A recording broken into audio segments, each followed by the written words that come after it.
Le Togo maintenant, on va poser cette question. Où est passé le chef de file de l'opposition? On l'aurait presque oublié. C'est Gilles-Christ Olympio qui fait office de chef de file de l'opposition depuis les élections législatives de 2018. Sauf que, Pasteur Rideau, on l'entend très très peu. C'est vrai que son âge, c'est pas vraiment un grand atout pour beaucoup s'exprimer. Mais en tout cas, il y a des questions sur lesquelles on aurait aimé l'entendre. On ne l'entend pas. Et quand vous prenez son parti ces derniers temps... déchirure totale. Il y a un déchirement. Mais il a cherché, il a trouvé. Il est bien sûr le chef de file de l'opposition. Mais il n'y a rien à se mettre sous la dent. Fabre en était. Il n'y a rien. Il y a rien. Au moins, quand même, au moins, lui, on le voyait. On voyait quand même Jean-Pierre Fabre. Hein, et il faisait quoi? Qui jouait son rôle de chef de file de l'opposition. En quoi faisant? De l'opposition. Et donc, en quoi faisant? Aujourd'hui, avec tout le respect qu'on doit à Gilles-Christ Olympio, il est une personne âgée aujourd'hui, très âgée. 82 ans. On ne le voit plus en public. Il est en France actuellement, il paraît qu'il est bloqué là-bas. Oui, il est en France. Depuis les élections législatives de 2018, c'est bien sûr que avec son parti qui a un certain nombre de députés. C'est le parti qui a le plus grand nombre de députés dans l'opposition. Dans l'opposition. Qui a le plus grand nombre de députés. Dans l'opposition. De députés, hein. Je dis, dans l'opposition. À l'Assemblée nationale, ceux qui ont le plus grand nombre de députés, c'est uni. C'est uni. Donc, au niveau de l'opposition, au niveau des autres partis qui sont allés, au niveau des autres partis qui sont allés à l'élection, au niveau des autres partis qui sont allés aux élections avec l'UNI, hein, c'est l'UFC qui a le plus grand, qui a le plus grand parti, le plus grand député à l'Assemblée nationale. Depuis là, on l'a plus vu. Et ça, c'est cette opposition dont il est le chef de file, dont il est le chef de file, je dis bien. Cette opposition dont il est le chef de file, jusqu'à peu de contraire, personne ne lui conteste ce rôle, qui va justement souffrir parce qu'ils n'ont pas de chef. Cette opposition n'a pas de chef. Justement, cette opposition n'a pas de chef. Cette opposition n'a pas de chef. Dimas, il sert à quoi un chef de file de l'opposition? C'est tout cousu là. C'est tout cousu là. Non, c'est pas tout cousu. C'est pas uniquement au Togo où on a le chef de file de l'opposition. Oui, bien sûr, on en a en Guinée, on en a en Guinée. C'est justement ça le sens de ma question. Parce que quand vous prenez la plupart des pays africains, on aime se copier. On sait copier chef de file de l'opposition. Au Burkina, Guinée, Niger et tout. Il sert à quoi finalement? Il conduit l'opposition. C'est ce que je dis. C'est une institution de la République qui est taillée. Non, ce n'est pas taillé. Il ne faut pas prendre les choses comme cela. Qui est voté? Parce que ce n'est pas uniquement Gilles-Christ qui sera là-bas pour tout. Non, je sais. Je sais. C'était Jean-Pierre Fabre. Si. Oui. Moi, j'ai envie de savoir à quoi il sert, le chef de l'institution-là. Pendant un moment donné, on a pensé que... Et même la précédente protocolaire lui donne quoi? Ah, ok, vas-y. Terminé. Pendant un long moment, on a pensé que ceux qui gagnent tout, et ceux qui perdent tout. Alors l'opposition n'est pas du tout associée à la gestion du pays, à des décisions capitales, à des prises de décisions capitales, et même au niveau des manifestations officielles, elle n'est pas du tout représentée. Et donc on pense que l'opposition est carrément écartée de la gestion du pays. L'opposition n'est pas du tout consultée en ce qui concerne les grandes mesures de la République, et elle est carrément reléguée au rang de l'ennemi à combattre. Mais cela ne donnait pas de bons signaux envers la population. Alors qu'on devait démontrer que sur des sujets d'intérêt national, il faut qu'on soit unanime à défendre cela, avant de défendre des intérêts partisans qui sont des intérêts des propres partis politiques. Voilà. Et donc c'est dans ce sens qu'il faut quand même organiser, parce que on ne peut pas quand même se lever et dire que parce qu'il y a opposition, il faut composer avec tout le monde. Donc on se lève, on prend tel, viens, on va discuter, on va faire ceci, on prend tel, on fait non. Mais on a trouvé cette formule et qui consiste à ce que ceux qui se sont battus... Pour que les canaliser. Voilà. Non, pas uniquement pour les canaliser, mais pour avoir de visibilité. dans ça. Si vous vous êtes battus, vous allez tous à une élection et on voit que vous avez plus de partis politiques ou vous dirigez une coalition qui a plus de députés. Ouais. Voilà, vous avez plus de députés et que vous avez une coalition qui a plus de députés que les autres au sein de la formation de l'opposition. Il faut qu'on vous respecte. Il faut qu'on sache que une grande partie du peuple vous a fait confiance par rapport aux autres. Et à vous là, on doit vous associer au nom de l'opposition. Et toute l'opposition doit venir verser ses demandes, tout ça là dans tes dossiers, que toi, en tant que porte-parole de l'opposition, tu peux aller défendre. Et c'est ce que Jean-Pierre Fabre a fait une ou deux fois en allant voir le chef de l'État pour dire que ben voilà, sur tel point, nous voulons discuter. Sur une question de réforme. Donc, bon, mais c'est ce que je dis. Sur un tel nombre de points, nous voulons discuter. Les réformes aussi, c'est bien. Ça fait partie des sujets qui tenaient tout le Togo en haleine dans ce moment. Mais très vite, on a vu que en allant, il a tenu un sac à main. Et on a même rapidement démontré le volume du sac. Et on disait que, mais en sortant du chef de... Et c'est encore grossi. Et tout ça là, et ça s'est écroulé. C'est des choses qu'on a... Ce qui fait a fomenté juste. Hein, ce qui fait que pour se sauver, hein, l'apparence, il n'a plus rien respecté de tout ce qui est dévolu comme obligation au chef de file de l'opposition. Ce qui fait que... il n'a été associé à rien non plus. Non, mais il est toujours invité. Il est toujours invité. Et il ne vient pas, par exemple, lors des manifestations, lors des grandes réceptions des chefs d'État qui arrivent, lors des manifestations de la fête nationale, Mais est-ce que sa place c'est toujours d'être invité ou bien d'être associé? Oui, c'est d'une manière ou d'une autre à la gestion, sans que tu ne sois invité. Invité à venir, dans le cadre à une place. Le chef de file de l'opposition a un cabinet. Oui, c'est pourquoi je dis que c'est une institution de la République. En principe, son cabinet, c'est où? C'est un cabinet connu de tout. On dit, bon, ici, c'est le bureau du chef de file de l'opposition, avec secrétaire organisé, avec chef de cabinet, avec tout. Je pense que un budget de fonctionnement. Ouais. Autant de Jean-Pierre Fabre, je pense que c'est ça qui avait posé problème. Jean-Pierre Fabre voulait, lui seul, composer son cabinet. On lui faisait croire que non, c'est une institution de la République et tu ne peux pas te lever toi seul et constituer. Tu peux avoir un cabinet personnel. Hein. Je pense que dans les pays anglophones, on appelle ça shadow cabinet. Qui t'accompagne dans tout ce quoi là. Mais les cabinets officiels, tu ne peux pas venir, même si tu es ministre, on te nomme ministre, tu es ministre, tu ne peux pas venir remanier fondamentalement, remplacer tout le monde dans ton cabinet. Non. Moi, cette institution dont vous parlez, pour moi, c'est juste caserner, une manière de caserner les gens. Parce que moi, je comprends. Parce que ça ne donne pas, on ne voit pas le fruit. Oui, mais c'est les gens qui animent ces cabinets. On ne voit pas le fruit. Qui ne donnent pas ce dynamisme, qui ne concrétisent pas ça. Prenez l'exemple. Je vais te donner un exemple banal. Hein. Prenons le cas de Ingrid Awade. Une certaine Ingrid Awade dans ce pays. Voyez partout où elle est passée. Hein? Elle laisse son empreinte. Mais comment? C'est ça. Elle est, au moment où vous vous rappelez des impôts au temps de De Souza. Hein? Au temps de De Souza. Des impôts au temps de De Souza. Et quand Ingrid est venue, vous avez vu la différence. Vous vous rappelez de la DOSI. C'est la direction, non? Voilà. Secteur informel. Voilà. Délégation à l'organisation. C'est une délégation à l'organisation de quoi là? La DOSI. Vous avez vu, la DOSI était là des années avant Ingrid Awade. Quand Ingrid est venue, tout le monde a su qu'il y a quelque chose qui existe au Togo qui s'appelle DOSI. Quand elle est venue au niveau de la caisse, elle laisse toujours ses empreintes. Elle concrétise. Mais c'est ce dynamisme-là qu'on ne retrouve pas au niveau du chef de file de l'opposition. Et je pense que quelqu'un va venir. Peut-être ce qui se passe là-bas. Toi, Edo, par exemple, tu vas arriver là-bas. Non, c'est sérieux. Tu vas arriver là-bas, ça va être autre chose que ce que nous voyons. Nous avons vu des mouvements de quoi là? De défense des droits de l'homme dans ce pays.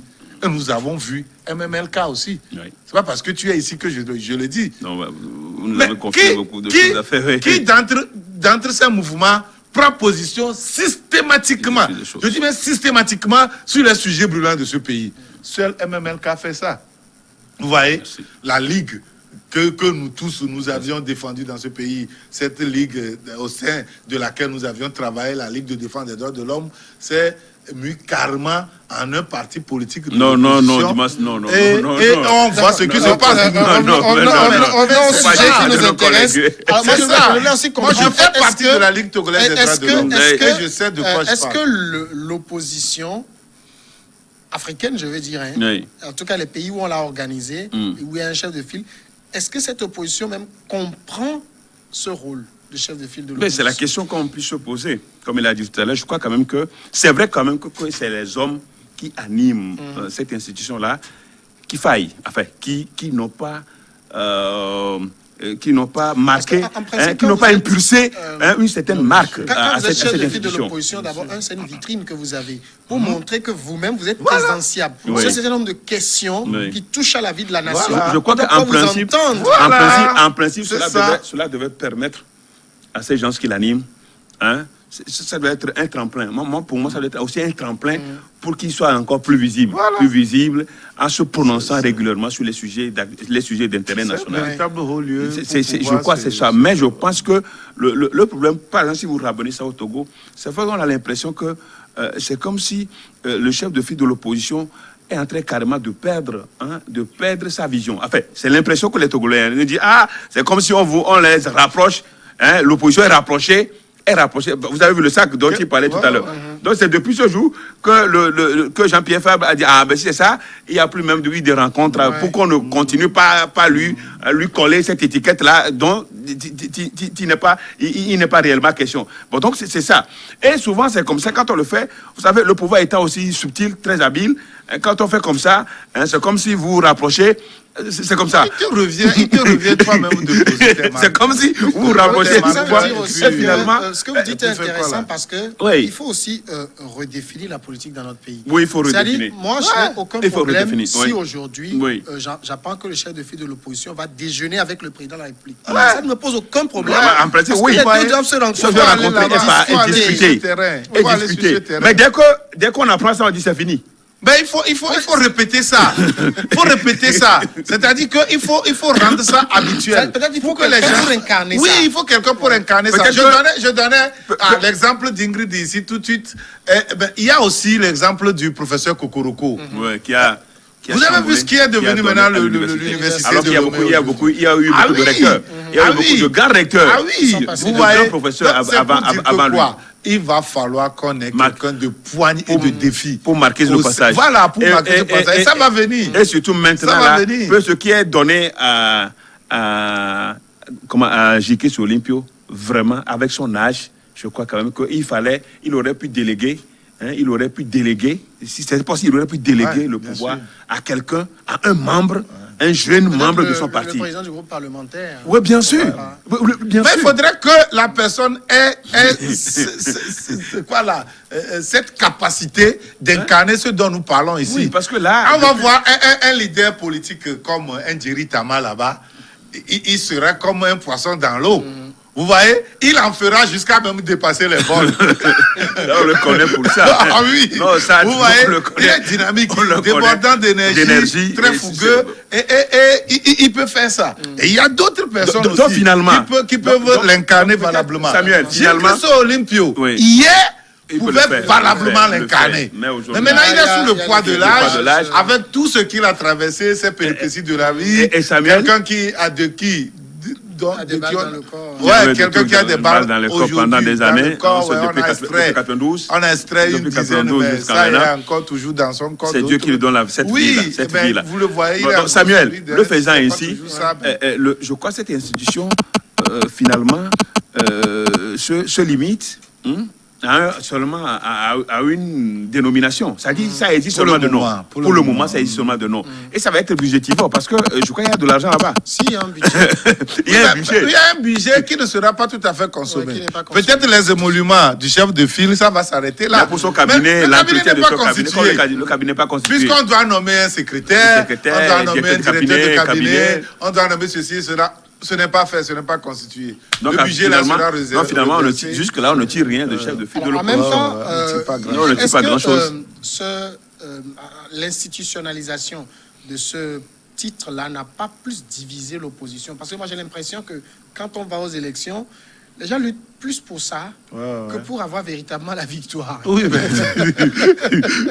les gens à défaut de... Ça me rappelle ce que disait Jacques ici. Il n'est pas allé à l'élection, c'est en 2013, pour connaître le pape de l'opposition. Oui, mais justement, les gens ont eu ça, ils étaient très contents. Oui, oui. Ils en étaient très fiers. À défaut de la victoire, on se contente du titre de chef de file de l'opposition. Mais les gens réclamaient ça. Mais ils ont combattu cette loi.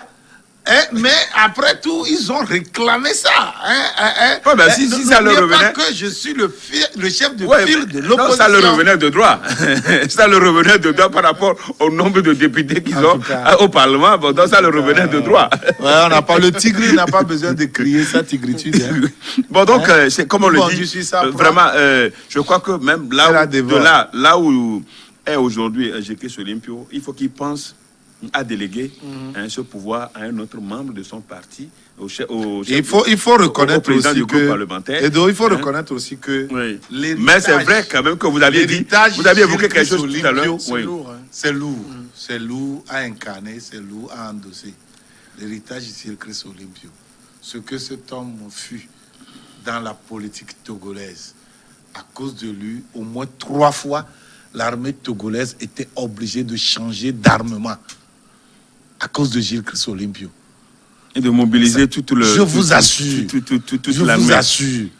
Dès qu'on annonce tout ce qui était arrivée, mobilisé comme renseignement, des mois avant, renseignement humain, des jours avant, quoi qu'il soit à distance, je vous assure il était surveillé. Ah oui, il était surveillé. Et c'est quand même Gilles Christ Olympio. Oui, maintenant, comme il a évoqué tout à l'heure, il est loin, mais son parti ici est en train de souffrir. Se déchire avec des conseillers, avec des proches qui s'affrontent, par médias interposés. Est-ce qu'on a besoin de ça maintenant? C'est un peu vilain. Non, c'est un tout petit peu vilain parce que on n'a pas besoin de donner ce coup.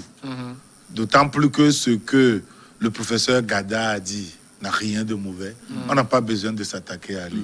S'il n'y a pas une crainte pour dire que bon, il peut prendre notre place, on n'a pas besoin de l'attaquer. Justement. Parce que tout ce qu'il a dit, c'est une logique. De place, de positionnement. Rien dit de mauvais.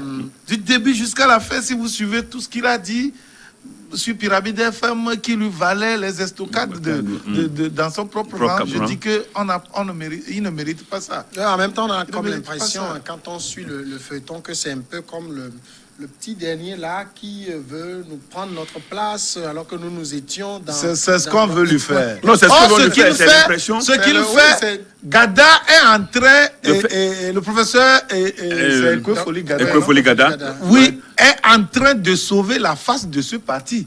Pendant longtemps, ce parti est devenu inaudible. Et c'est lui, du moins, c'est quand il y a une voix qui sort, il n'y a pas une voix plus sensée, plus cohérente, plus logique, plus...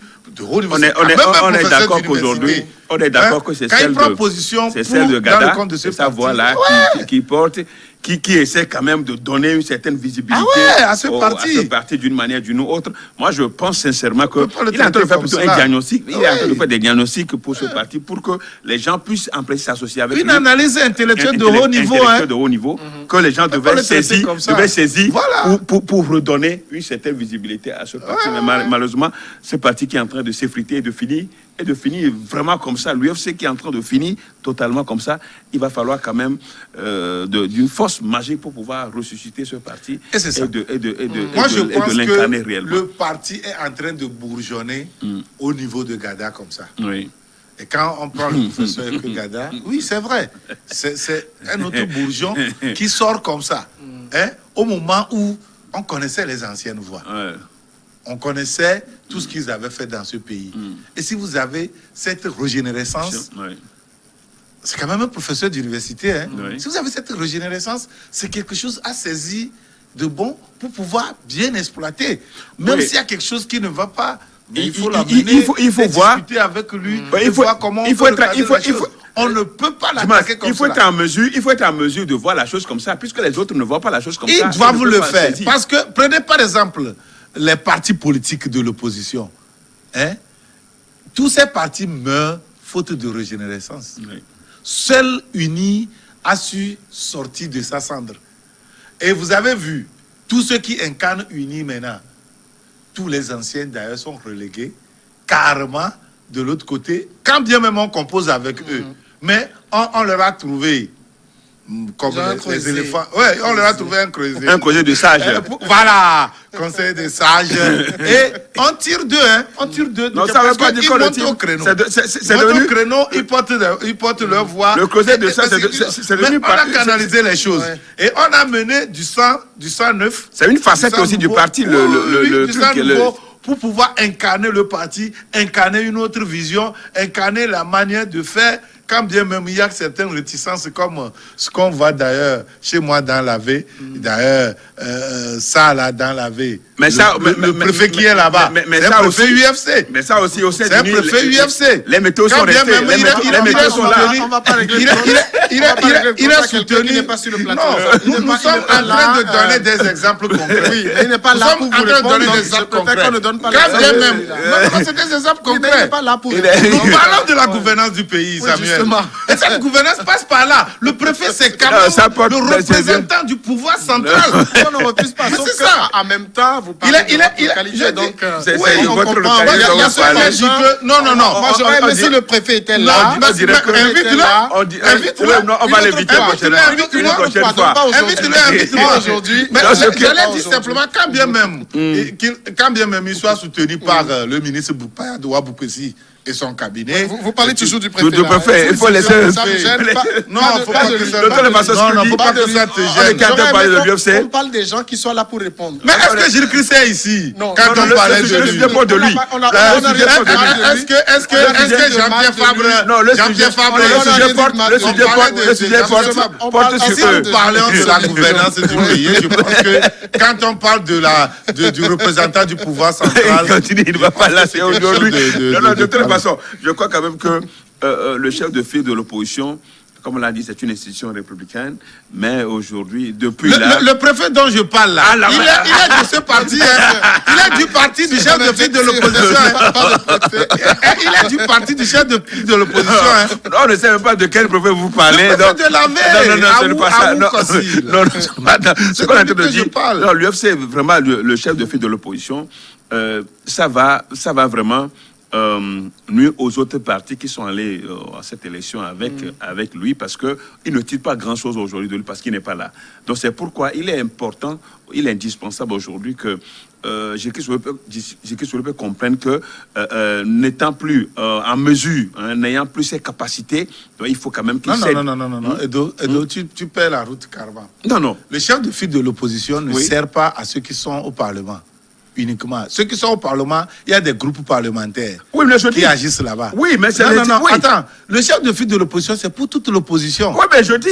C'est pour toute l'opposition. Ce n'est pas uniquement ceux qui sont partis parce que là, aux élections. Oui, je suis parfaitement... Je suis d'accord, mais ce que je suis en train de dire, c'est que... Donc, on ne peut pas dire que ça va desservir à ceux qui sont partis. Mais même si je... Ça dessert à toute l'opposition. Mais si je dis ça dessert à toute l'opposition, c'est que... Au niveau de toute l'opposition. C'est que certains partis de l'opposition que je connais, elle n'était pas dans cette dynamique-là. Quand Fabre était là, tous n'étaient pas d'accord avec lui.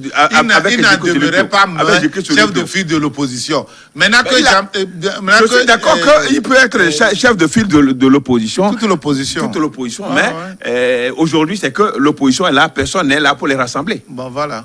Personne n'est là pour les rassembler. Alors qu'il faut un chef de file pour les rassembler. Personne n'est là pour les rassembler. Non, on n'a pas besoin de pourquoi on n'a pas besoin de rassembler? C'est les intérêts qu'on veut défendre. C'est les intérêts qu'on veut défendre tout court. On ne les rassemble pas des intérêts obligatoirement pour des actions communes, pour des actions unitaires. Au niveau du chef de file de l'opposition, peser sur les actions du gouvernement de façon à ce que ces actions puissent profiter de concert avec les autres, à la population. Et de concert avec les autres. C'est ce que nous disons. Il faut les rassembler, il faut les réunir, il faut échanger avec eux. Pour avoir... ça dépend de ce que tu mets dans l'Assemblée. Pour avoir de la force à mettre de la pression sur le pouvoir. C'est une question d'intérêt national. Oui, mais l'intérêt national, ça y est tous les jours. Oui, mais quelle est la question fondamentale? Il n'y en a pas vraiment. Parce que tout ce que l'opposition, tout ce qui réunissait en tout cas l'opposition par le passé, est vidée. Eh ben, C'est par quoi? exemple, Tu parles de quoi? Parce que l'opposition n'a jamais démontré par le passé parle de quoi? qu'elle Covid-19 là. prospérer Ce sur n'est le pas une terrain. question d'intérêt Non, national. non, aujourd'hui- Je dis, dans le passé, l'opposition n'a jamais démontré qu'elle pouvait prospérer sur d'autres terrains que les réformes. Une fois vidé, tout le monde est muet comme une Non, tout le monde, tout le monde doit pas, après tout le monde ne doit pas être bien. Parce que l'essentiel aujourd'hui, il faut aller, l'intérêt national, c'est de parvenir à la tenance, c'est ça. De quoi c'est ça? Non.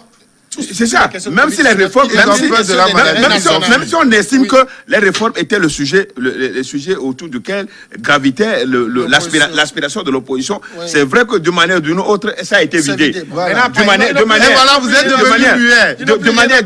manière ou autre, c'est muet, ça a été Donc ils vidé. n'ont plus rien à dire. Non, pourquoi ils n'ont pas rien? Est-ce que l'objectif disent quoi? Est-ce que l'objectif atteint?